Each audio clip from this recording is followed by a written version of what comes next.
Halo para sobat Kristus, jumpa lagi dalam channel Pakat Dadakan, di mana kita kali ini akan membahas tentang keanggotaan dalam gereja. Setelah dalam video-video sebelumnya kita sudah belajar tentang makna gereja dan juga sifat-sifat gereja. Nah, pada pembahasan kali ini kita akan lebih fokus pada kelompok yang disebut hierarki. Jadi di dalam keanggotaan dalam gereja ada yang disebut hierarki. Nah, sobat-sobat Kristus, sebelum kita mulai, marilah kita mohon bimbingan Tuhan dalam pembahasan kita dengan berdoa. Dalam nama Bapa dan Putra dan Roh Kudus. Amin. Ya Bapa yang Maha Bijaksana, syukur dan terima kasih kami haturkan kepadamu atas para gembala utusanmu ke tengah-tengah kami. Mereka adalah Bapak Paus, para uskup, para imam, dan diakon untuk menuntun dan mendampingi kami para dombanya menuju ke tempat yang akan menyejahterakan hidup kami. Kini kami hendak merenungkan kehadiran para gembala kami dalam pertemuan ini. Arahkanlah pembicaraan kami ini agar kami dapat memahami dan menghayati kehadiran sebagai wujud cinta kasih-Mu demi Kristus Tuhan kami. Amin. Dalam nama Bapa dan Putra dan Roh Kudus. Amin. Sobat-sobat Kristus, siapa saja yang termasuk menjadi anggota dalam gereja? Kita semua. Kita semua orang-orang yang sudah menerima Kristus, mengimani Kristus dalam hidup kita, dan memberikan diri kita untuk dibaptis. Kita inilah yang sudah dibaptis ini yang termasuk dalam anggota di dalam gereja.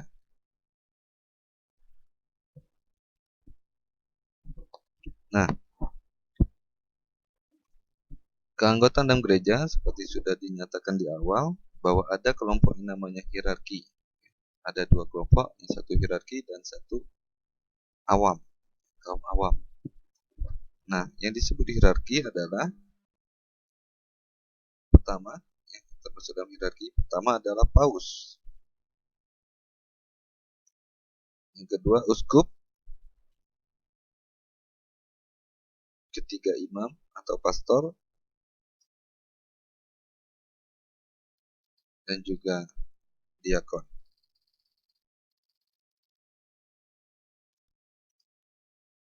Sementara kaum awam adalah kita-kita ini. Kita-kita ini. Yang cowok, yang cewek, yang bukan paus, bukan uskup, bukan imam.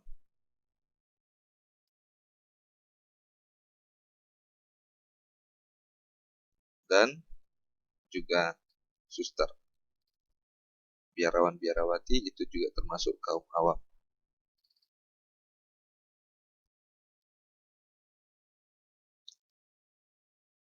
Apa yang dimaksud dengan hierarki? Menurut Kamus Besar Bahasa Indonesia, versi offline, ada 4 pengertian hierarki. Yang satu, urutan, tingkatan atau jenjang jabatan, pangkat kedudukan. Yang kedua, organisasi dengan tingkat wewenang dari yang paling bawah sampai yang paling atas. Ketiga, bioderetan tataran biologis seperti famili, genus, spesies, ini dalam pelajaran biologi. Dan juga Katolik.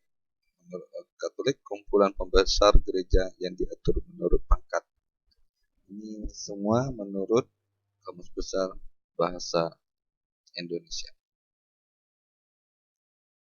Nah, hierarki dalam gereja Katolik kita lihat secara etimologis berasal dari bahasa Yunani hierarki yang berarti jabatan, hieros, suci, archos.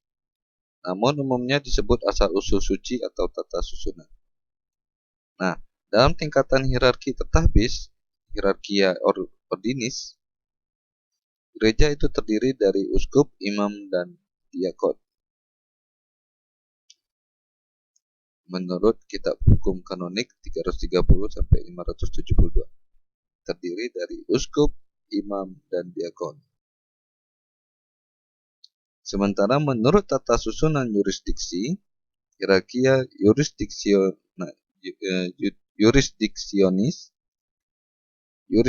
ada pada paus dan para uskup yang disebut kolegialitas. Kekasan hierarki terletak pada hubungan khusus mereka dengan Kristus sebagai gembala umat. Ya, maka ada ordinis dan ada yurisdiksionis.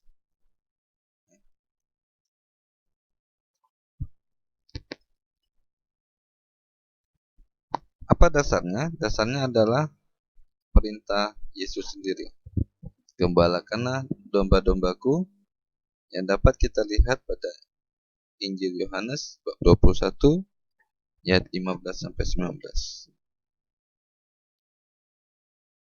Sesudah sarapan, Yesus berkata kepada Simon Petrus, "Simon, anak Yohanes, apakah engkau mengasihi aku lebih daripada mereka ini?" Jawab Petrus kepadanya, "Benar Tuhan, engkau tahu bahwa aku mengasihi engkau." Kata Yesus kepadanya, "Gembalakanlah domba-dombaku." Kata Yesus pula kepadanya untuk kedua kalinya, "Simon anak Yohanes, apakah engkau mengasihi aku?" Jawab Petrus kepadanya, "Benar Tuhan, engkau tahu bahwa aku mengasihi engkau."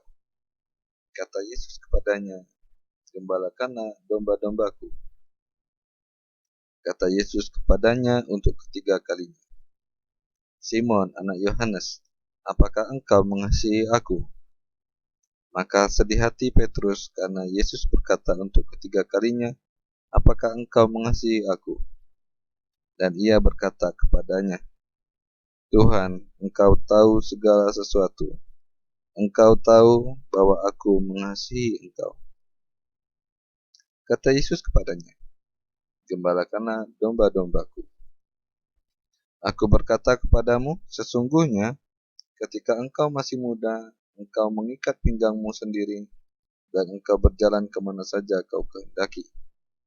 Tetapi jika engkau sudah menjadi tua, engkau akan mengulurkan tanganmu dan orang lain akan mengikat engkau dan membawa engkau ke tempat yang tidak kau kehendaki." Dan hal ini dikatakannya untuk menyatakan bagaimana Petrus akan mati dan memuliakan Allah. Sesudah mengatakan demikian, ia berkata kepada Petrus, "Ikutlah aku."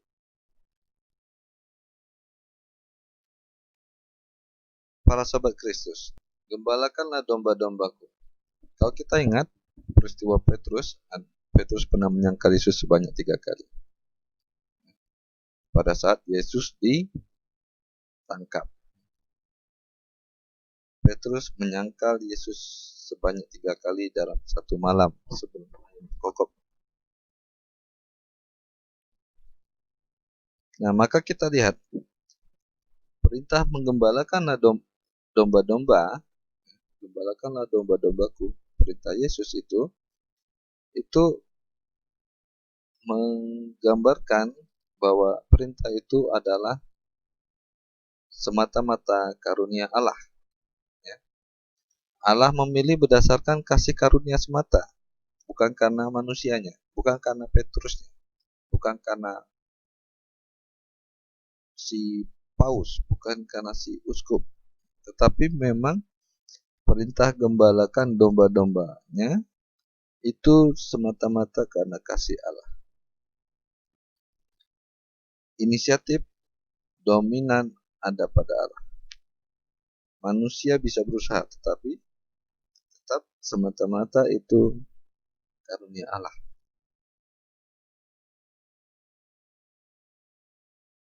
Dan juga perintah ini mengandaikan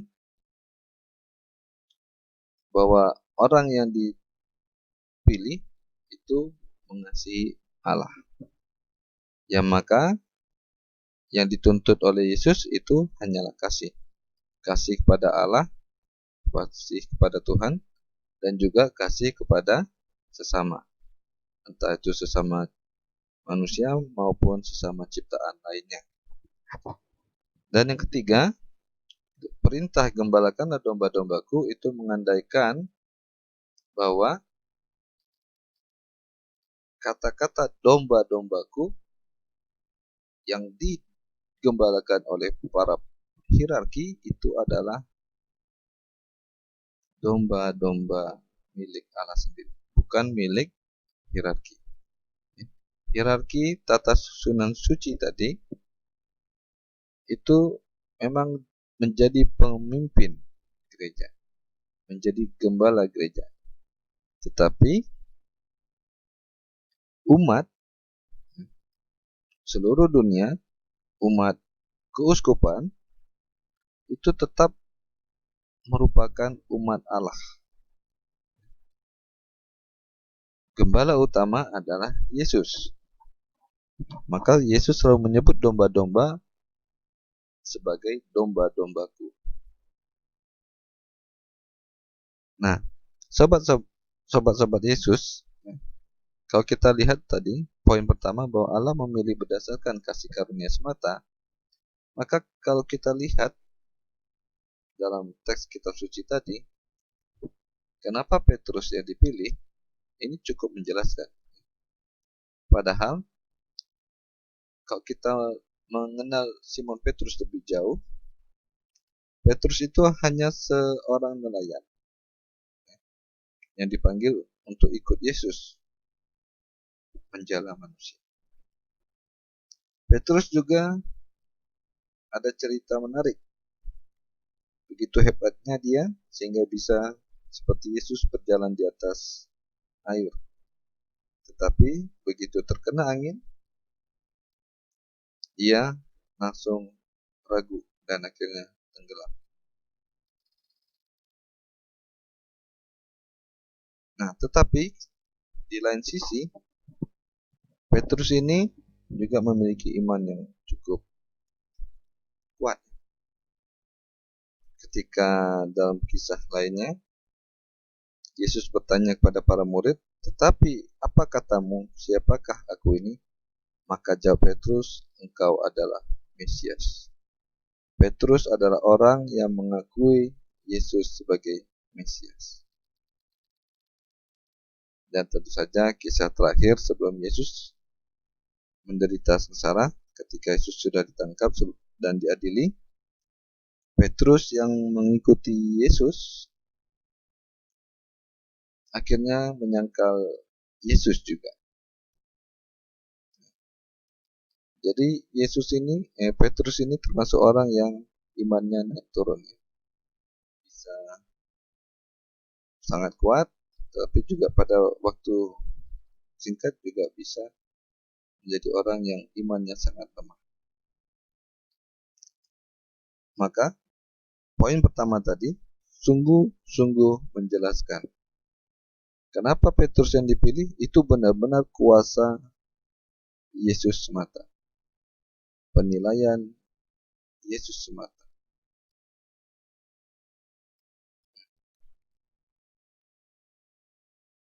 Petrus dipilih itu karena karunia dari Yesus. Nah, apa harapannya bila seorang pemimpin itu sering berbuat kesalahan atau banyak kekurangannya seperti Petrus ini, yang seorang nelayan yang sering berbuat hal yang menurut kita, wah, murid terdekat kok begitu. Harapannya adalah Yesus menginginkan seorang pemimpin yang bisa belajar dari pengalamannya. Maka dari pengalamannya itu kemudian bisa memimpin orang lain dengan penuh pengertian. Nah, maka pemimpin-pemimpin gereja itu bukanlah orang-orang yang sempurna sama sekali. Tetap ada cacatnya sebagai manusia biasa. Paus, uskup, imam, diakon itu tetap manusia biasa. Tetapi mereka diharapkan bisa belajar dari pengalaman-pengalaman iman mereka, kesalahan-kesalahan maupun kekurangannya, sehingga dalam memimpin umat mereka dapat memimpin dengan penuh pengertian.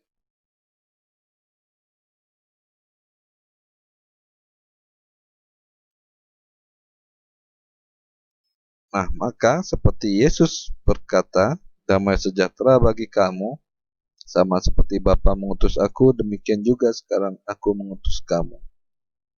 Maka begitu juga hierarki diutus oleh Yesus ke tengah dunia untuk meneruskan karya penyelamatannya dan untuk menjaga apa yang telah diajarkan oleh Yesus kepada para murid.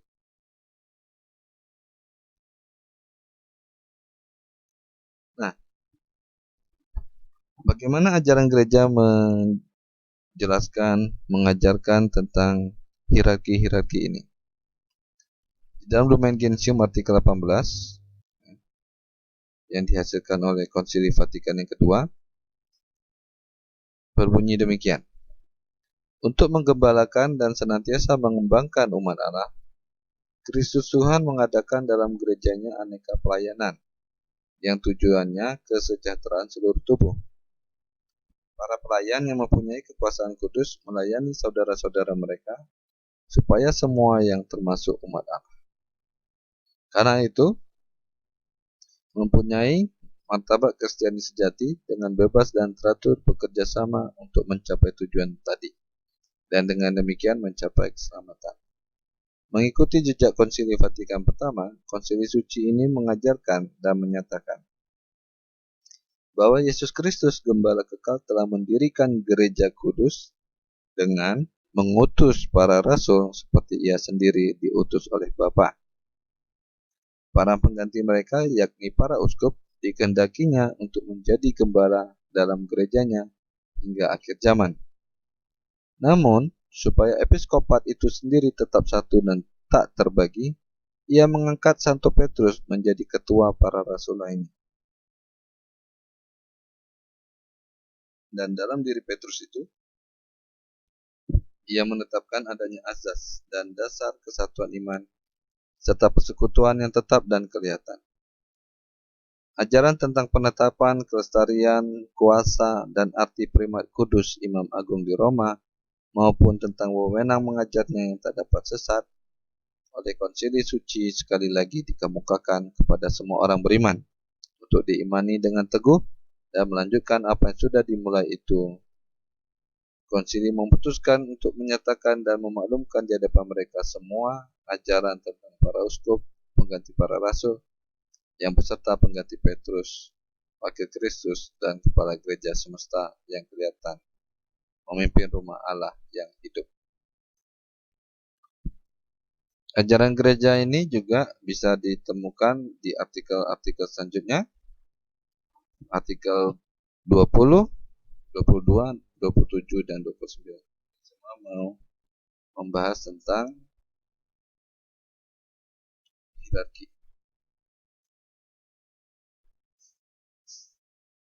Nah, hierarki ada oleh karena Kristus demi kepentingan seluruh umatnya.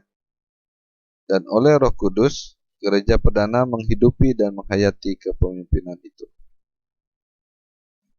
Hierarki ada bukan karena keinginan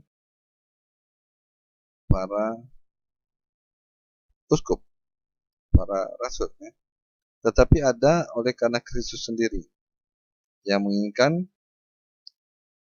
adanya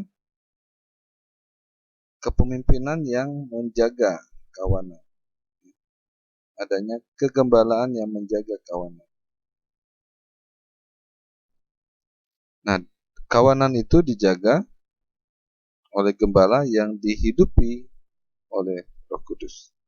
Dan dalam Lumen Gentium 20 dikatakan, atas penetapan ilahi, para uskup menggantikan para rasul sebagai penggembala gereja.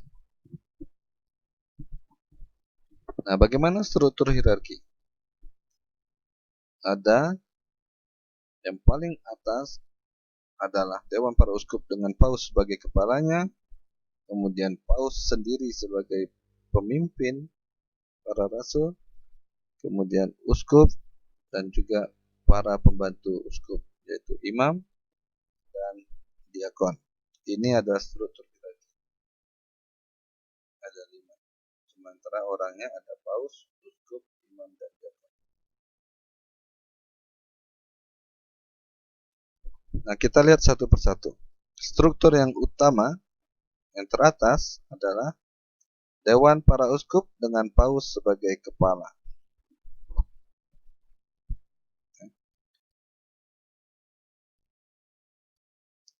Mereka-mereka ini adalah pengganti Dewan para Rasul dengan Petrus sebagai kepala. Maka Paus adalah pengganti Petrus. Dan sebagaimana Petrus adalah kepala para Rasul, maka Paus adalah kepala para Dewan Uskup. Petrus kepala Dewan para Rasul, Paus kepala Dewan para Uskup. Nah, Dewan para Uskup adalah pengganti Dewan para Rasul. Nah, para Rasul yang jumlahnya 12 ini sekarang tidak, jumlah Dewan Uskup itu tidak 12. Dengan kata lain, Dewan para Uskup yang menggantikan Dewan para Rasul itu dalam fungsinya, dalam fungsi dalam karyanya, bukan dalam jumlah.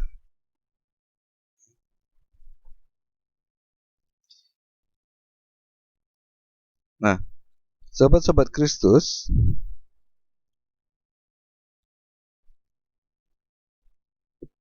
di dalam Lumen Gentium 19 dikatakan bahwa kamu akan menerima kuasa kalau Roh Kudus turun ke atas kamu, dan kamu akan menjadi saksiku di Yerusalem dan di seluruh Yudea dan Samaria dan sampai ke ujung bumi. Dalam Kisah Para Rasul bab 1 ayat 8. Adapun para rasul di mana-mana mewartakan Injil. Lihat di Markus bab 16 ayat 20. Yang berkat karya Roh Kudus diterima baik oleh mereka, dan di atas Santo Petrus ketua mereka, sedangkan Yesus Kristus sendiri menjadi batu sendinya. Dilihat dalam teks kitab suci yang dicantumkan. Maka menurut ajaran ini, Yesus Kristus tetap menjadi batu penjurunya, batu sendinya.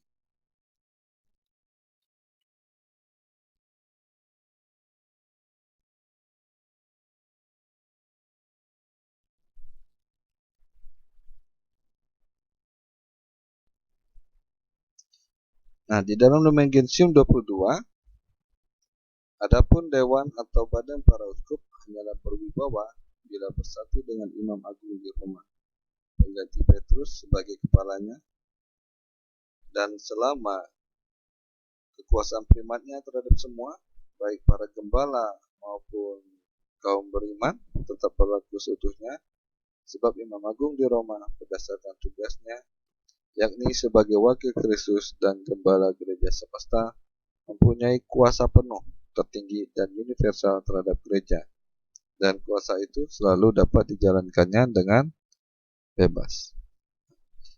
Maka Dewan para Rasul hanya berwibawa bila bersatu dengan Imam Agung di Roma, pengganti Petrus. Ya, siapa Imam Agung di Roma yang ada pengganti Petrus? Ya, Paus.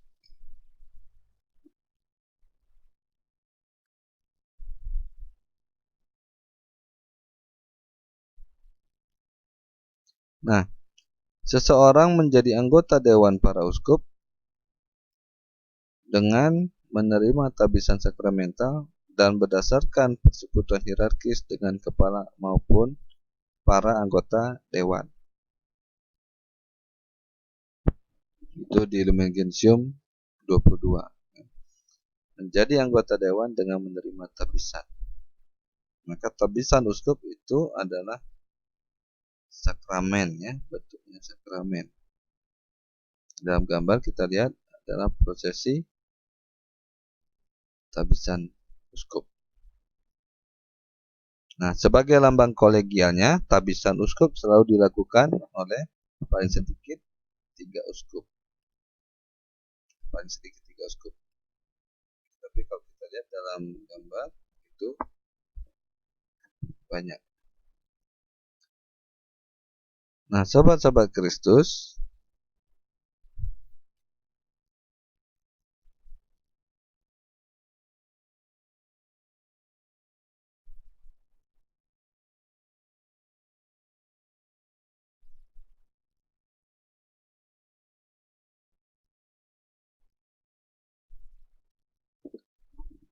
nah, kita lihat struktur yang berikutnya.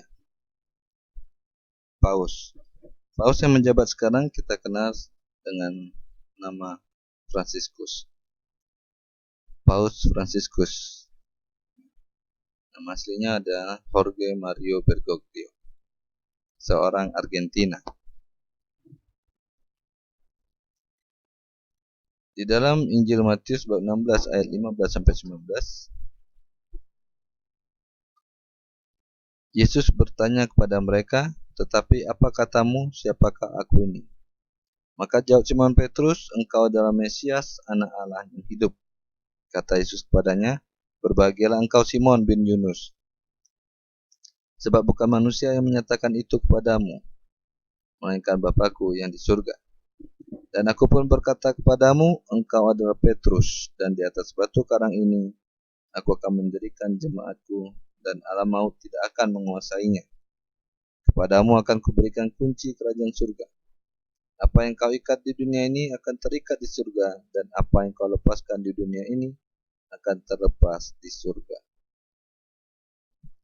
Inilah dasar Petrus menjadi pemimpin para rasul. Yesus sendiri yang memilihnya. Nah, kita lihat lagi seperti tadi sudah disampaikan sebelumnya bahwa adapun dewan atau badan para uskup hanyalah berwibawa bila bersatu dengan Imam Agung di Roma mengganti Petrus sebagai kepalanya, dan selama kekuasaan primatnya terhadap semua, baik para gembala maupun para beriman, tetap berlaku seutuhnya.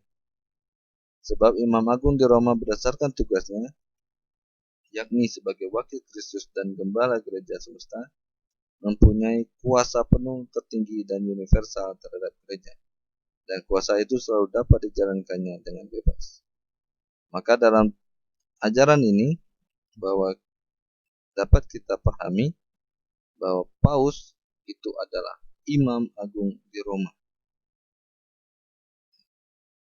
Paus ini adalah uskup Roma, dan sebagai sesama uskup dia menjadi pemimpin karena tugasnya adalah sebagai wakil Kristus dan gembala gereja semesta. Paus adalah wakil Kristus, kepala dewan para uskup, dan gembala gereja universal.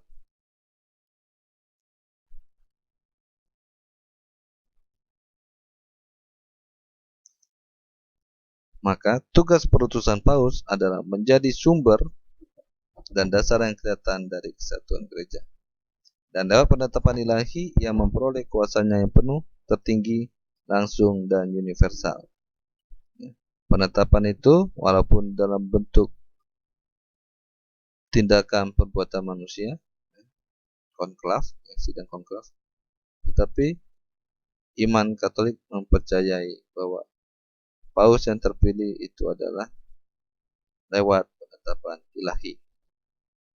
Dan lewat penetapan ilahi itu kemudian ia memperoleh kuasanya penuh, tertinggi, langsung, dan universal. Struktur yang ketiga adalah para uskup. Uskup dengan lambang-lambangnya masing-masing. Ini Uskup Pangkal Pinang dengan logonya. Ini adalah Uskup Jakarta, Uskup Agung Jakarta. Ini lambangnya. Uskup Agung Jakarta juga tahun 2019 ditunjuk menjadi kardinal, masuk menjadi Dewan Kardinal. Yang ini adalah Uskup Tanjung Karang dengan logonya, dan ini Uskup Ketapang.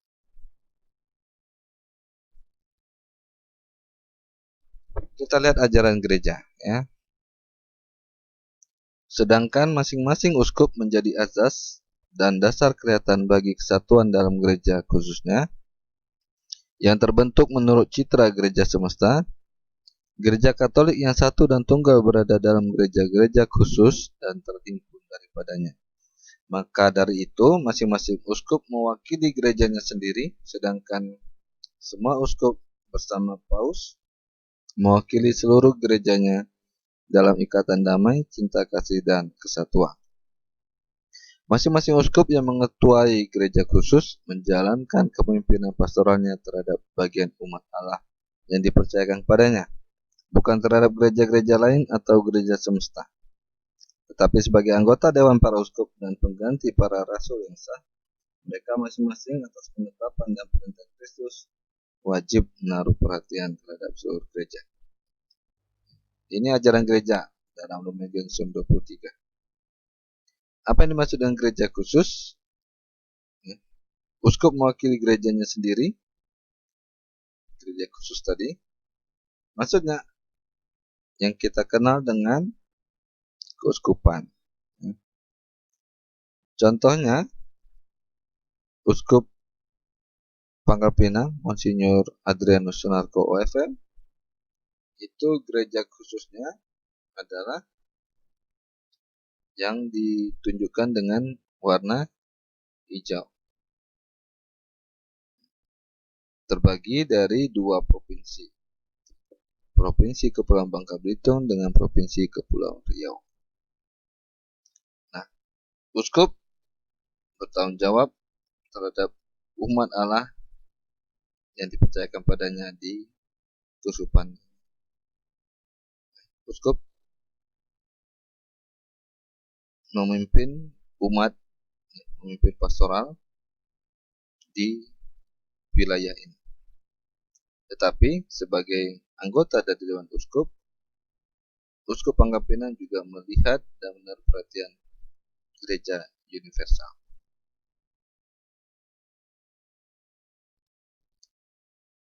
Nah, apa tugas pokok dari uskup? Yakni mempersatukan dan mempertemukan umat dalam komunikasi iman.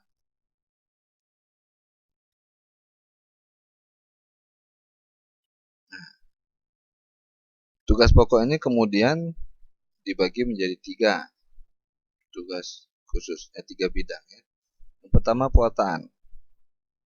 Sebab para uskup itu pewarta iman yang mengantarkan murid-murid baru kepada Kristus.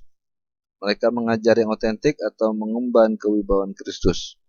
Artinya, mewartakan kepada umat yang diserahkan pada mereka iman yang harus dipercayai dan diterapkan pada perilaku manusia.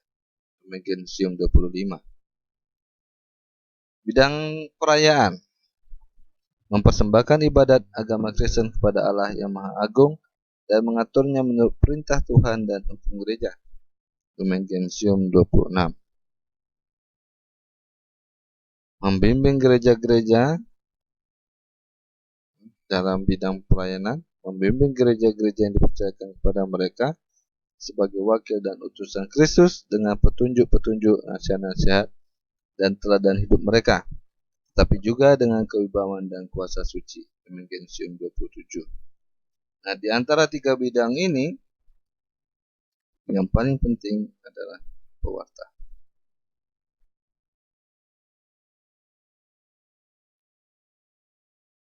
Struktur berikutnya adalah pembantu uskup,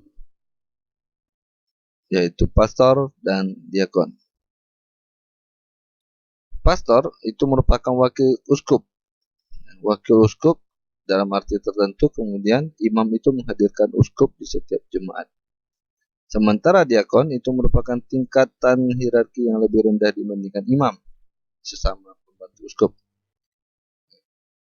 Diakon ini ditumpangi tangan bukan untuk imamat tetapi untuk pelayanan. Demikian 29. Maka bisa dikatakan bahwa pastor atau imam adalah pembantu uskup umum, pembantu umum uskup, sementara diakon itu adalah pembantu khusus pelayanan. Nah, sobat-sobat Kristus, kemudian kita di medsos itu viral anak kardinal. Kardinal ini adalah khas Katolik. Tetapi perlu kita pahami bahwa kardinal itu bukan jabatan hierarkis dan tidak termasuk struktur loh. Kardinal itu bukan jabatan hierarkis. Tidak masuk dalam struktur hierarki gereja Katolik. Tetapi menjadi kardinal itu menjadi anggota badan tertinggi gereja Katolik yang disebut Dewan Kardinal. Dewan ini berada di bawah paus langsung. Dewan ini punya kewajiban antara lain memilih seorang paus yang baru jika paus meninggal. Nah, yang berhak memilih paus itu dibatasi 120 orang yang usianya di bawah 80 tahun. Nah, kardinal dipilih oleh paus dengan bebas dan menjadi penasihat utama paus yang membantu dalam reksa harian seluruh gereja. Nah, Indonesia cukup beruntung bahwa kita saat ini memiliki uskup yang ditunjuk menjadi kardinal,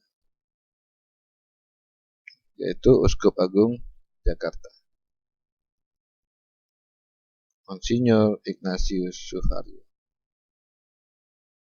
Nah, sobat-sobat Kristus, Paus Fransiskus minta uskup dan imam sebarkan iman seperti pendahulu mereka. Kenapa?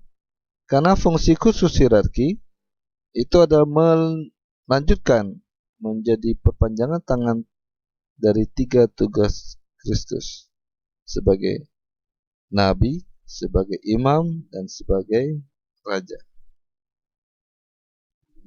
Nah, fungsi khusus hierarki sekali lagi menjalankan 3 tugas Kristus ini dengan caranya. Nah, ada 2 fungsi khusus hierarki yang disimpulkan dari 3 tugas Kristus ini. Yang pertama, hierarki itu menjalankan tugas gerejani, yakni tugas-tugas yang secara langsung dan eksplisit menyangkut kehidupan beriman gereja, yaitu seperti melayani sakramen-sakramen, mengajar agama, itu semua adalah fungsi dari hierarki.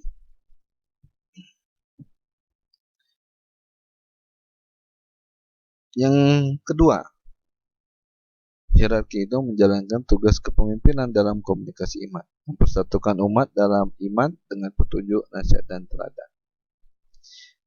Ini juga menjadi fungsi khusus dari hierarki. Nah, bagaimana cara kepemimpinan dalam gereja? Bisa kita lihat, simpulkan bahwa cara kepemimpinan gereja itu adalah suatu panggilan khusus.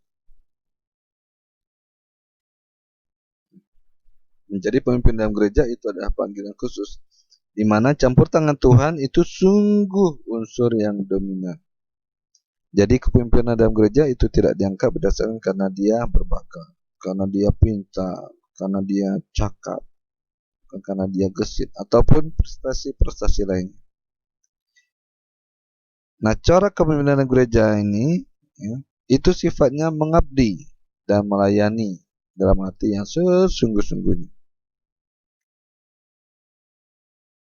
Walaupun ia sungguh mempunyai wewenang yang berasal dari Kristus sendiri. Paulus sendiri dikatakan sebagai servus serverum Dei, hamba dari hamba-hamba Allah. Jadi kepemimpinan dalam gereja itu sifatnya sungguh-sungguh mengabdi, sungguh-sungguh melayani. Nah, corak kepemimpinan gereja ini memiliki satu ciri, memiliki corak yang tidak bisa dihapus. Kenapa? Karena corak ini, karena kepemimpinan dalam hierarki gereja Katolik itu sungguh berasal dari Tuhan, maka tidak dapat dihapus oleh manusia.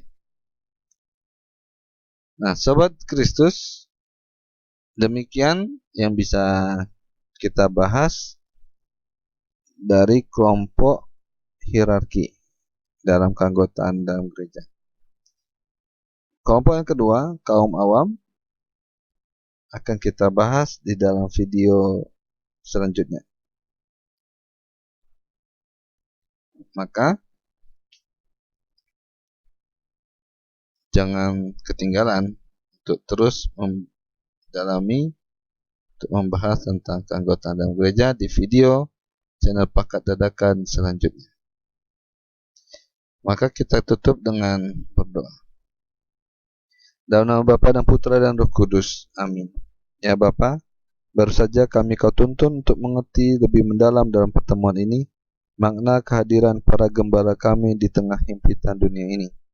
Kami mohon kepadamu, berilah kepada kami kerendahan hati untuk mengikuti teladannya, dan juga anugerahkanlah kepada para gembala kami, Bapa Suci, para uskup, para imam, dan diakon kesehatan yang baik, kesejahteraan, dan tambahkanlah iman agar semakin setia menuntun hidup kami.